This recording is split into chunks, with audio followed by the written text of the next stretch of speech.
Welcome ஐகே engineering academy. இப்போ நம்ம என்ன பார்க்க போறோம் அப்படின்னா ஃபீல்ட் அசிஸ்டன்ட்டுக்கு எக்ஸாம் வரப்போகுது இல்லையா? ஸோ கோட் பார்த்தோம் அப்படின்னா 590 எலக்ட்ரிஷியன் அண்ட் ஒயர்மேனுக்கு ரெண்டு பேருக்கும் காமனா இருக்க சிலபஸ். ஓகேவா? ஸோ இந்த ஃபீல்ட் அசிஸ்டன்ட்டுக்கு யார் அப்ளிகபிள்னு சொல்லும்போது தான் அந்த எலக்ட்ரிஷியன் அண்ட் ஒயர்மேன் அப்படிதானமா. ஸோ அதில் வந்து நம்ம கொஸ்டின் வந்து டிஸ்கஸ் பண்ண போறோமா. ஓகேவா? ஸோ நம்மளோட அகாடமியில நம்ம என்ன பண்ணியிருக்கோம் அப்படின்னா இதுக்குமே வந்து கொஸ்டின் பேங்க் வந்து ரெடி பண்ணியிருக்கோம். ஸோ இது பார்க்கும்போது கொஸ்டின்ஸும் டெஸ்ட் பேட்சும் போயிட்டு இருக்கு, கொஸ்டின் பேங்க்கும் இருக்கு. அப்போ இதுல யூனிட் 5ல நம்ம கொஸ்டின்ஸ் வந்து பார்க்க போறோம். ஓகேவா? கிளாஸஸும் வந்து ஃபீல்ட் அசிஸ்டன்ட்டுக்கு நம்ம கண்டக்ட் பண்ண போறோம். ஓகேவா? ஸோ யூனிட் 5ன்னும் போது மெஷர்மெண்ட் அண்ட் இன்ஸ்ட்ருமெண்ட்ஸ்மா. ஓகேவா? ஸோ மெஷர்மெண்ட் அண்ட் இன்ஸ்ட்ருமெண்ட்ஸ்ல கொஞ்சம் கொஸ்டின் வந்து இப்போ நம்ம பார்க்கலாம். First question, which force is required for the pointer of an indicating instrument to return to 0? என்னமா கேக்குறாங்க? மெஜாரிட்டி ஆஃப் ஸ்டூடெண்ட்ஸ் வந்து தமிழ்ல கேக்குறீங்க. சோ அதனால தமிழுக்குமே இம்பார்ட்டன்ஸ் கொடுத்திருக்கோம். ஒரு குறியீட்டு கருவியின் பாயிண்டர் தான் வந்து இங்க என்ன சொல்றோம் அப்படின்னா திரும்ப 0க்கு வரதுக்கு. ஓகேவா?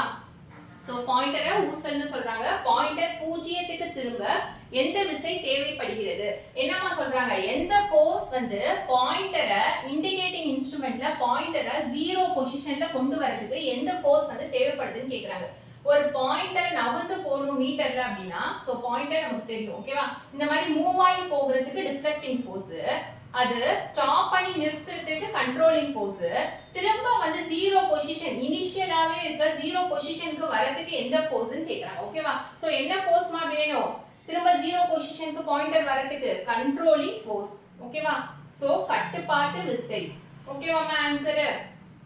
இன் கேஸ் உங்களுக்கு क्वेश्चनல பாயிண்டர் மூவ் ஆகிறதுக்கு என்ன ஃபோர்ஸ்னு கேட்டாங்கன்னா டிஃப்ளெக்டிங் ஃபோர்ஸ். ஓகேவா? சோ பாயிண்டர் அங்க ஸ்டாப் ஆகுற அந்த எந்த பொசிஷன்ல வேணும்ன்றதுக்கு ஸ்டாப் பண்றதுக்கு என்ன ஃபோர்ஸ்னா கண்ட்ரோலிங் ஃபோர்ஸ். அதே பாயிண்டரோட ஆசிலேஷனை ஸ்டாப் பண்றது எதுன்னு கேட்டாங்கன்னா ஆசிலேஷன் என்னமா? அது ஆடிட்டே இருக்கும் பாத்தீங்களா? அந்த பொசிஷன்ல ஸ்டெடியா நிக்கணும். ஓகேவா? அப்படி இல்லாம ஆடிட்டே இருக்கிறது தான் ஆசிலேஷன். ஆசிலேஷனை ஸ்டாப் பண்றதுக்கு என்ன ஃபோர்ஸ்னு கேட்டாங்க அப்படின்னா டேம்பிங் ஃபோர்ஸ். ஓகேவா? சோ அந்த ஃபோர்ஸ்க்கு பேரு damping.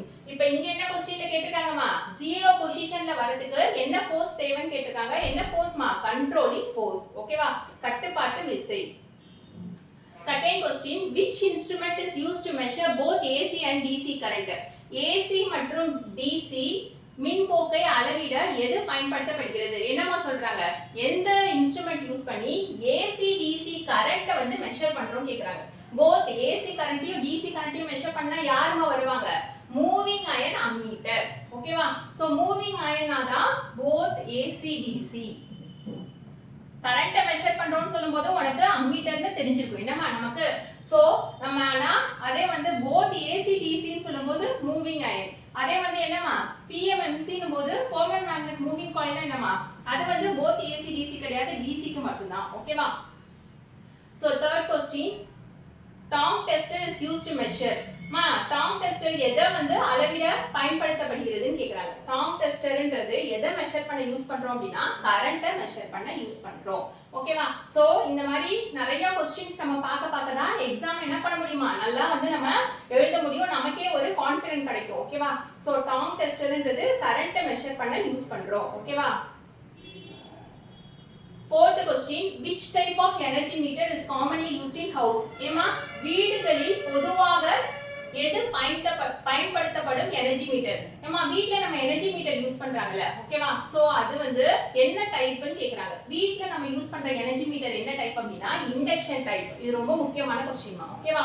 So induction type. Answer is induction type. Which instrument is used to measure insulation resistance?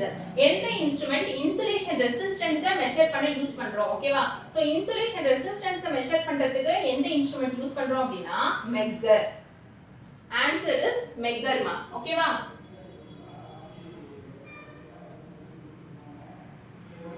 Next question, earth tester is used for measuring. earth testerன்றது எதை அளவிட பயன்படுகிறது? எர்த் டெஸ்டர்ன்றது சாயிலோட ரெசிஸ்டன்ஸை மெஷர் பண்ண யூஸ் பண்றோம். ஓகேவா?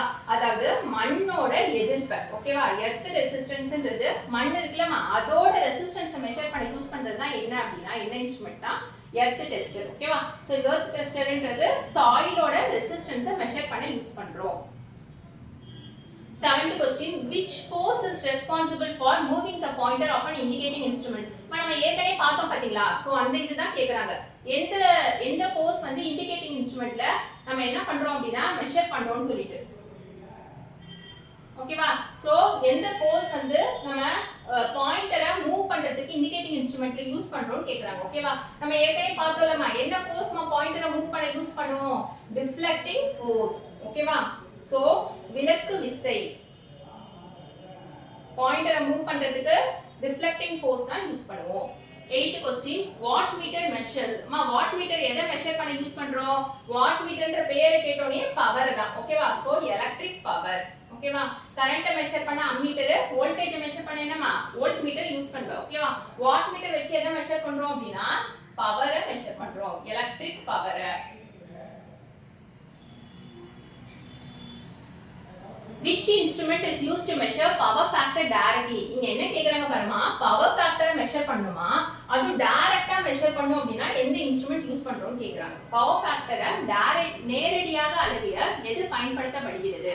அப்ப பவர் ஃபேக்டரை டைரக்ட்டா மெஷர் பண்ணனும் அப்படினா என்ன மீட்டர் யூஸ் பண்ணனும்? பவர் ஃபேக்டர் மீட்டர் யூஸ் பண்ணனும்.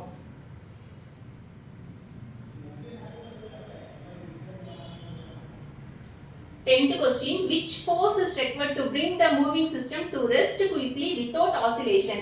क्वेश्चन நல்லா வந்து நம்ம புரிஞ்சுக்கணுமா, மூவிங் சிஸ்டத்தை ரெஸ்ட்க்கு குயிக்கா கொண்டு வரணும். ரெஸ்ட்னா என்னமா, அது அப்படியே என்ன பொசிஷனுக்கு கொண்டு வரோம்? ஸ்டெடியா ஸ்மூத்தா அப்படியே ஸ்டாப் ஆன பொசிஷனுக்கு. ஓகேவா? ஆடாம ஒரு நிலையான பொசிஷனுக்கு கொண்டு வரோம். ஓகேவா? சோ அந்த நிலையான பொசிஷனுக்கு குயிக்கா கொண்டு வரணும், ஆசிலேஷனே இல்லாம. ஆசிலேஷன்னா ஆடவே ஆடாம. ஓகேவா? மூவிங் சிஸ்டம் விரைவாக அமைதி அடைய எந்த விசை தேவைப்படுகிறது? அப்ப क्वेश्चन என்ன சொல்றாங்க அப்படினா, நம்மளோட மூவிங் சிஸ்டம் மூவ் ஆகாம ஆசிலேட்டே ஆகாம டக்கு சீக்கிரமா ரெஸ்ட்க்கு வரணும் அப்படினா உடனே வந்து என்னது அதோட ஸ்டெடி பொசிஷனுக்கு வரணும் அப்படினா என்ன ஃபோர்ஸ் யூஸ் பண்றோம் அப்படினா டேம்பிங் ஃபோர்ஸ், தணிப்பு விசை, டேம்பிங் ஃபோர்ஸ். ஓகேவாமா?